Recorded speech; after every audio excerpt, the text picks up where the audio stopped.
রাজনৈতিক হিংসার শিকার হল বিরোধী রাজনৈতিক দলের এক কর্মী। জানা যায়, ত্রিপুরার অমরপুর মহকুমার পশ্চিম মালবাসা মধ্যপাড়া এলাকার এক কংগ্রেস কর্মীর বাড়িতে গতকাল রাতে একদল দুষ্কৃতী বাড়ির মধ্যে হামলা চালায়। ব্যাপক ভাঙচুর করা হয় বাড়িঘর। আহত হয়েছেন কংগ্রেসভুক্ত এই পরিবারের বিভিন্ন সদস্য ও সদস্যরা। হামলার ঘটনার খবর পেয়ে স্থানীয় কংগ্রেস কর্মী এবং নেতৃত্বরা ছুটে যান আক্রান্ত কংগ্রেস কর্মীর বাড়িতে। গোটা ঘটনা নিন্দা প্রকাশ করেন নেতৃত্বরা। এবার শুনে নিন কি বলছে আক্রান্ত হওয়া পরিবারের লোকজন। অমরপুর থেকে নিজস্ব প্রতিনিধির রিপোর্ট, টিভি 100 বাংলা।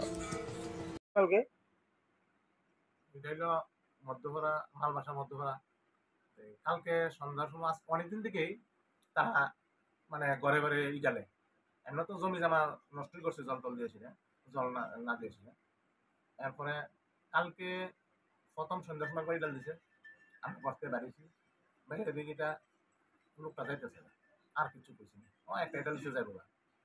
আরেকবার মনে 15-20 মিনিট পরে মানে 1000-5টা ডাল দিছে, ঘরের চালে, টিনের চাল রয়েছে না, ইডাল দিছে। এরপর দিয়ে আমি আমার বাতিজা বাড়িয়েছি, ঘর থেকে বাড়িয়েছি,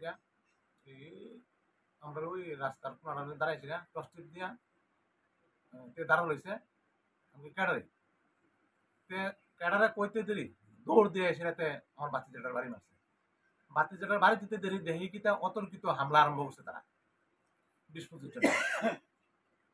মানে ওই ঘর বাড়ি তো ভেঙে এলেছে, এটা তো দেখছেন, ওই আসনঘর ঠাকুরঘর ফালাইছে ব্যাঙ্গা টেঙ্গা। এইভাবে তারা আমরা রূপে হলে তারা 4-5 জন হসপিটাল ভর্তি আছে।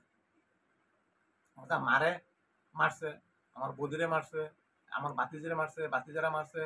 এরপর দিয়ে পাশের বারে ওই আমার কৃষক ভাইয়ের ঘর বদিরে মারছে, এরপর দিয়া বাতিজিরে মারছে, মাথা টাথা ফাটাই তারা হসপিটাল লক্ষণ করতে।